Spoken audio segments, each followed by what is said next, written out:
আমার দিদিমা ইনি এখন কি হচ্ছে, এখন এটাকে কি বলে? শাক। এটা শাক? এটা কি শাক? হ্যাঁ, এটাকে কি বলে? এটাকে কলা মুখোশ। কলার মুখোশ। খেতে কেমন লাগে? খেতে ভালো লাগে। ভালো লাগে? হ্যাঁ। আপনি এগুলা কিভাবে বানাবেন?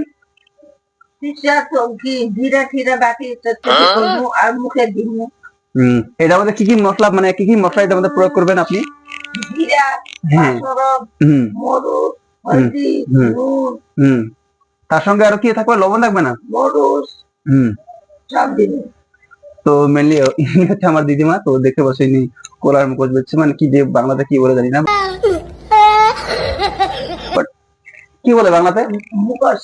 মুখোশ? আপনার মুখোশ? আপনি পান খেয়েছেন, মুখটা এমন হয়েছে কেন আপনার? না লয় আর কি